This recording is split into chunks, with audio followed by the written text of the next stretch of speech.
Selamat sore dan ketemu lagi dengan saya Dodi, penyuluh pajak KPP Pratama Purwokerto di acara Podcast Ngapak 521. Ora bayar pajak, uripe ora penak.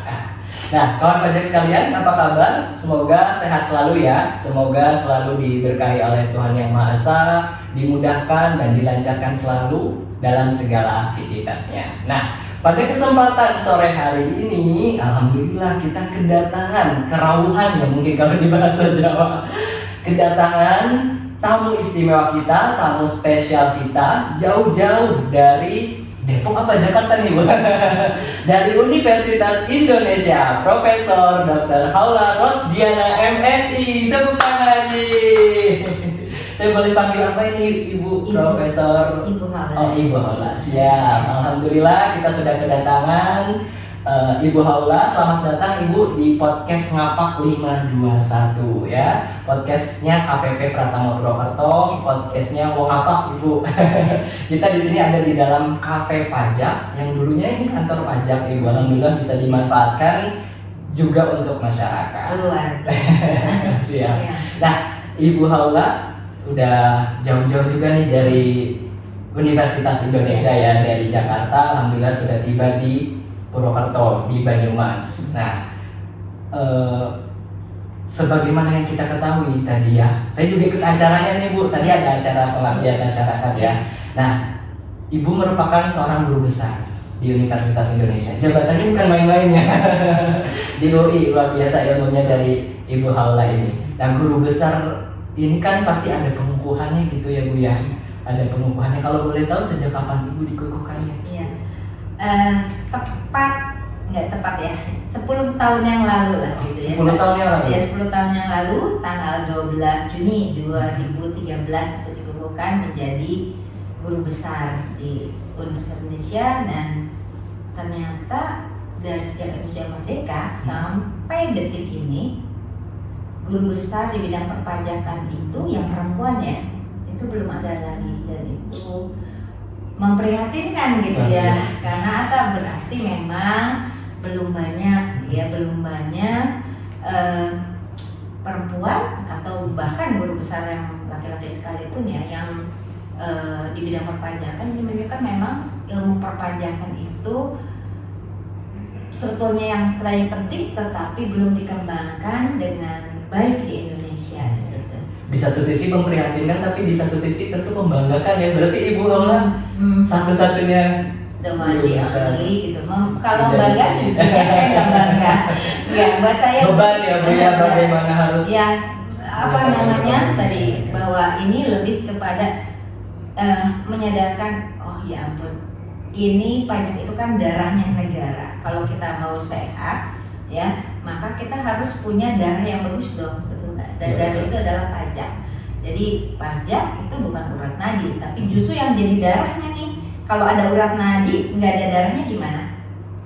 Meninggal. Iya, ya itulah itu tadi ya. Nah, sama seperti kita mengelola negara ya. Tadi sama di ilmu kedokteran aja ada ilmu yang khusus yang tentang darah aja ya, itu ada sendiri. Ada tersendiri ya. Pajak juga sama gitu. Kenapa? Karena kalau kita bicara pajak itu kan mempunyai dua dimensi. Dia sebagai tadi merupakan instrumen yang menjadi andalan negara untuk tadi revenue productivity, karena sebetulnya hanya pajaklah satu-satunya penerimaan negara yang paling aman, paling murah, dan berkelanjutan. Boleh di-challenge teori saya itu, saya kurang. Jadi kalau ada yang bilang negara bisa maju tanpa pajak? No. Enggak. Untuk apalagi dengan era sekarang itu tidak mungkin gitu ya. Apalagi dalam kasusnya Indonesia itu nggak mungkin gitu, dan teori kami ini bisa di-challenge. Apakah betul hanya pajak satu-satunya penerimaan negara yang paling aman, paling murah, berkelanjutan gitu ya? Kalau Anda bilang ini bilang bahwa ini istilahnya tuh teori zaman purba, tidak. Pajak sejatinya adalah merupakan justru, kalau kita bicara negara yang demokratis, dari rakyat untuk rakyat, itulah pajak. Karena pajak adalah bentuk partisipasi dari masyarakat ya Untuk apa? Untuk sama-sama membangun negara ini gitu ya. Nah, kemudian dari uang tadi revenue dari pajak itu harus dikembalikan kepada masyarakat ya. Untuk apa? Mencapai cita-cita konstitusi kita, yaitu bagaimana ya kita bisa menciptakan masyarakat yang adil, makmur dan sejahtera. Nah, maka ada dimensi lain dari pajak. Dimensi lainnya adalah tadi bukan hanya revenue productivity yang paling aman, murah dan berkelanjutan, tetapi juga pajak sebagai social, political, and economic engineering. Social, political, and economic engineering. Nah, kalau pakai teori yang lama itu namanya ada fungsi reguleran gitu ya. Kuliah gratis. Ya. Jadi memang reguleran yang selama itu teori klasiknya ya, gitu betul. ya. Tapi kan kalau teori kontemporer yang kami ciptakan gitu ya, yang tugasnya guru besar gitu, merekonstruksi teori dengan sesuai dengan kekinian. Jadi bagaimana pajak sebagai rekayasa itu bukan konotasi negatif ya, tadi social, political, and economic engineering. Sebagai contoh yang paling sederhana aja, dan makanya saya bilang sampai kapanpun yang namanya pajak ya, apalagi untuk case Indonesia ya, itu nggak mungkin ditiadakan. Nggak mungkin ditiadakan ya. Sekarang kita lihat aja negara yang dulunya begitu bergantung ke minyak seperti Arab Saudi, sekarang kan udah mulai memungut pajak. Sudah mulai ya Bu ya? Mulai pajak. Kenapa? Dia itu yang paling sustainable gitu. Aman, murah dan berkelanjutan. Nanti kalau baca buku saya bisa tahu apa yang menjadi dasar teorinya. Nah, kemudian tadi kalau kita ambil contoh yang tadi, bagaimana tadi pajak sebagai social, political, and economic engineering. Yang paling sederhana aja tadi, pemerintah ketika misalkan ada bencana ya, baik itu mau itu bentuknya bencana alam atau yang kemarin ada COVID-19, instrumen kebijakan pajak apa yang sudah dikeluarkan pemerintah untuk mendorong supaya ekonomi ini tetap ada gitu, banyak insentif. Tapi di sisi lain, kalau ada kegiatan yang memang ingin dibatasi, pajak juga digunakan untuk apa? Supaya disinsentif. Contohnya kalau misalnya ingat ya yang namanya biaya masuk, itu ada duties, itu pajak juga gitu ya. Misal ya ada di buku juga tahun berapa itu yang kita langka ini minyak goreng karena tadi rupanya lebih banyak yang namanya kelapa sawitnya itu ya, itu di ekspor. Nah, maka waktu itu diterbitkan tarif biaya masuk yang sangat tinggi, kalau nggak salah sekitar 60%-an. Ya orang kemudian lebih ke sini gitu ya. Negara maju sekalipun ya itu tetap menggunakan instrumen pajak ya untuk tadi social, political, dan economic engineering. Jadi tidak mungkin yang namanya ada negara yang karena negara itu punya concern terhadap warga negaranya. Jadi salah satu instrumen itu adalah tadi pajak ya. Karena kalau misalnya mengandalkan hanya grant, hibah gitu ya, atau apalah bansos, itu sangat terbatas gitu. Oke. Atau yang mungkin waktu itu Ibu perjuangkan ya tentang pembebasan PPN atas air bersih ya. Sebetulnya tujuannya kan tadi air minum. Air minumnya bukan air minum aqua loh, bukan kemasan. Bukan, tapi ini bicara mengenai pipe water. Ya, jadi misalnya seperti PDAM ya. Karena tadi air adalah merupakan hak asasi manusia. Jadi kalau misalnya barang-barang mewah misalkan apartemen sekarang dinaikin nih batasan yang kena PPNBM-nya jadi berapa? Ya sekitar 30 miliar ya, 30 apa 3 miliar? 3 miliar kan ya, yang 3 miliar itu udah ini banget berarti orang kaya banget itu 3 miliar. Kalau itu kemudian yang di bawah 3 miliar itu dibebaskan PPNBM-nya ya kan, karena threshold-nya kan tadi di atas atau sama dengan tadi 3 miliar. Nah, maka tentu saja karena itu ada keputusan politik pemerintah, jadi pajak itu adalah keputusan politik juga. Itu tidak masalah, tapi air juga dikasih dong Iya, gitu kan ya, betul. karena ini menyangkut hajat hidup orang baik. orang banyak, bisa seperti itu. Nah, keberpihakan pemerintah sebetulnya itu akan terlihat, akan sangat tercermin dari insentif perpajakan yang diberikan oleh pemerintah. Tapi kadang masyarakat tetap nggak memahami hal tersebut ya Bu ya. Politik Yang komunikasi disampaikan. perpajakannya itu yang harus baik kepada ya, masyarakat. makanya kenapa edukasi kepada masyarakat dalam bentuk hal yang nyata, jadi bukan sekedar narasi saja. Jadi sekali lagi bukan sekedar narasi, tetapi memang bukti nyata itu menjadi sebuah keniscayaan. Itu sangat penting ya, supaya masyarakat juga kemudian tahu, oh ya berarti memang pemerintah itu tidak agresif gitu. Semua mau dikenain pajak, dinaikin 11% ini gini. Oh ternyata misalnya seperti untuk vaksin yang memang ini kan itu juga diberikan tadi pembebasan.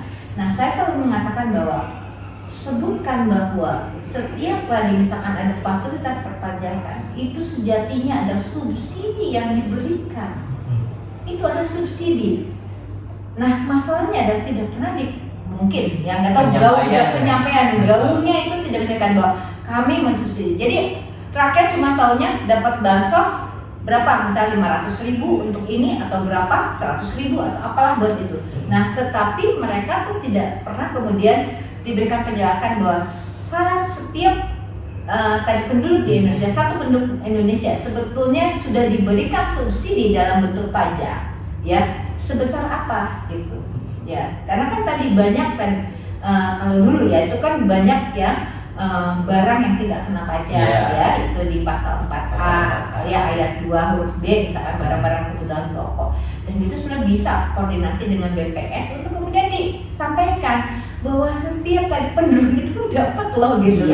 Bayangin kalau dulu kan beras, daging, telur, susu, wah itu udah banyak banget gitu kan. Nah ini gitu, kalau itu dikomunikasikan dengan baik, tentu saja juga masyarakat akan jadi tahu gitu ya.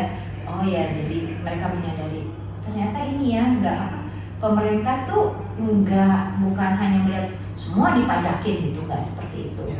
Nah, sebagai akademisi yang dari sisi akademisi yang tadi disampaikan Ibu terkait gaungnya kepada masyarakat, bagaimana kita menyampaikan kepada masyarakat, apakah itu juga menjadi fokus utama di UI Bu tentang penyampaian pada masyarakat, mendekat kepada masyarakat, masyarakat. Ini ambil contoh, kenapa kami yang tadi tema yang diambil di ini Banyumas ini, di Banyumas tadi ya, itu adalah tadi peningkatan kapasitas SDM bendaharawan pemerintah. Kami ya kan tadi bisa ya, pertama kali mengantarkan tadi ya semacam sosialisasi itu adalah dengan membongkar paradigma pikiran mereka, shifting paradigm di kepala mereka, bahwa yang mungkin mereka selama ini merasa mereka terbebani, orang saya nggak terima uangnya gitu kok, saya disuruh potong misahin amat gitu kan.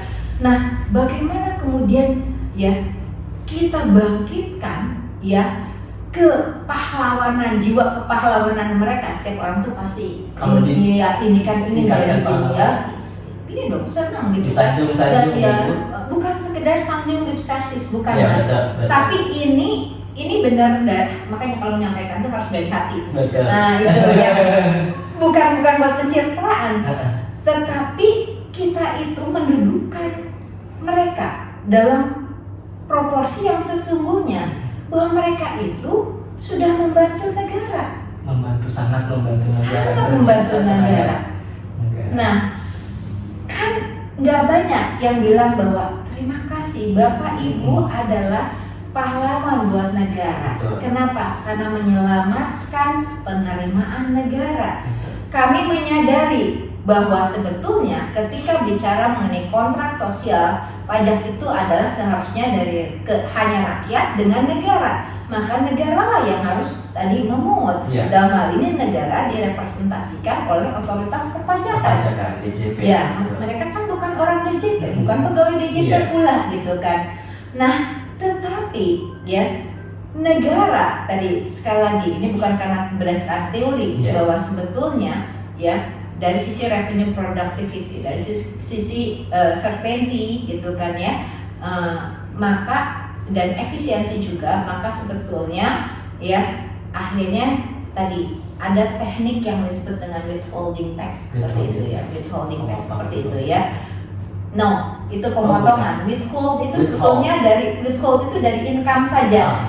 Nah, kalau kemudian ada istilah pemungutan seperti pemungutan PPH. Istilah pemungutan itu sebetulnya hanya ada di istilah consumption tax, indirect consumption tax. Tapi itulah hebatnya ya para pendiri kita dulu ya, para founding fathers yang dipajak nih gitu ya. Bagaimana mereka kemudian meng-create satu jenis pajak yang disebut, perhatikan. Nah ini orang pajak kan sekarang nggak nyadar. Saya selalu challenge gini. Lihat di undang-undang PPH, kamu baca politik satu-satunya ya terminologi pemungutan yang digunakan ya di dalam undang-undang PPH itu hanya PPH pasal 22.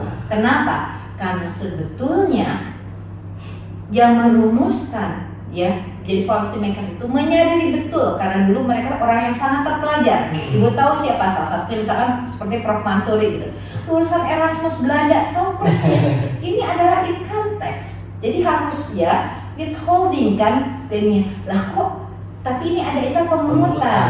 Karakteristiknya itu seperti pajak konsumsi. Coba dilihat atas pembelian, gitu kan? Atas impor, consumption semua itu, ya. Atas pembelian barang-barang tertentu, consumption itu.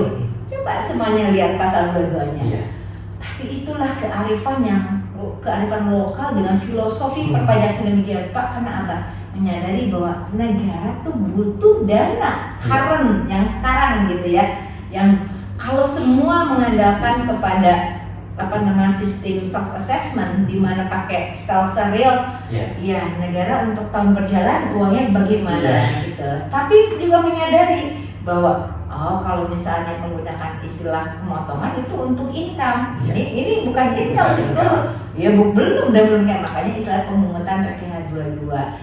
Nah, PPH 22 itu tadi dicari kalau kemudian siapa yang pihak tadi yang membayar di situ. Makanya kenapa sangat selektif tadi bendaharawan. Maka negara sesungguhnya adalah meminta bantuan kepada bendahara. Tolong tadi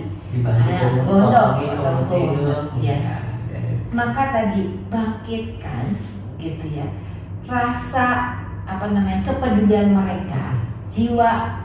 Setiap orang tuh pasti pengen bela negara. Mungkin bahasa yang tepat tadi kalau misalnya pahlawan ketinggian, tapi bela negara bela negara tersebut, karena bela negara ada di konstitusi ya, dari undang-undang bela negara tersebut dengan tadi menunjukkan Bapak Ibu sudah membela negara. Karena dengan Bapak Ibu mengamankan penerimaan negara, maka rakyat juga akan sejahtera. Sesuai dengan pasar riset kami ya, politik perpajakan, kesejahteraan dan ketahanan nasional. Kok rakyat sejahtera? Loh iya dong, kalau misalnya tadi penerimaan pajaknya baik gitu kan ya, spendingnya berkualitas ya, maka rakyat pasti sejahtera. Betul, semuanya ada keterkaitan. Iya, itu tadi. Karena tadi pajak adalah dari rakyat untuk rakyat. Iya, kadang-kadang memang seperti itu. Tadi saya juga kagum dengan penyampaian materi dari UI yang biasanya kalau dari KPP atau dari DJP itu langsung ke materi, langsung ke teknis. Tapi tadi bagaimana cara membuka terlebih dahulu cakrawala kesadaran. Itu yang harus dirubah. Makanya politik komunikasi pajaknya yang harus diperbaiki. Dan kalau ke rakyat itu jangan dulu dengan pendekatan do don. Aduh, orang udah langsung stres. Apalagi dia bilang kalau bisa dimungut nggak di store, saksinya saksi ya, saksi taruh di depan jadi saksi sepeda duluan. Jadi ya bahkan mungkin karena saya nggak tahu ya, mungkin kebanyakan sosialisasi atau apalah namanya itu ya seperti itu. Ada juga yang penyuluhan dan sebagainya. Itu ada beberapa kepala desa yang udah dulu saya nggak ikut, saya puyeng gitu Baru jadinya. diundang udah. Jadi cuma hadir itu sudah gitu kan. Nah, berarti kan harus kemudian dicari tahu kenapa seperti itu. Nah, kalau tadi kita sebetulnya sudah bisa bahkan mengubah pendekatan ini otoritas pajak ya, pemerintah dalam otoritas perpajakan itu sudah bisa mengubah pendekatan kepada masyarakat ya. Jadi yang namanya pengabdian masyarakat itu seharusnya bukan hanya di perguruan tinggi aja nih, Tridharma tuh bukan hanya di berdiri, tapi juga tadi di DJP. Saya yakin itu ya, gitu. Kepatuhan juga itu pasti juga akan meningkat gitu ya. Dan itu bisa dilihat juga contohnya tadi misalkan bagaimana dulu Prof Edi ketika memimpin Kanwil gitu ya, Jakarta Utara itu dengan mengubah jadi tadi pelayanan tadi berbasis kepatuhan. Pelayanan berbasis kepatuhan. Ya, pelayanan berbasis kepatuhan. Yang patuh itu akan diberikan pelayanan seperti priority di dalam perbankan. Nasabah prioritas. Iya. Selama ini kan orang anggap dia patuh nggak ada impactnya gitu. Tetap aja datang harus ngantri gitu ya. Aduh gitu ya. Padahal lagi buru-buru dan sebagainya. Nah, itu yang kemudian tadi diubah gitu. Jadi ada clustering dari si wajib pajak. Nah, yang belum patuh begitu ngelihat yang patuh seperti itu kemudian jadi ternyata enak ya. Kalau jadi patuh dilayanin gitu kan ya. Nah, gak cuma itu, misalkan pelayanan juga lebih cepat gitu ya. Dalam arti memang sebetulnya kan kalau dibilang kan pelayanan publik yang universal yang sama, enggak selalu begitu, enggak. Bukan itu membeda-bedakan. Bukan.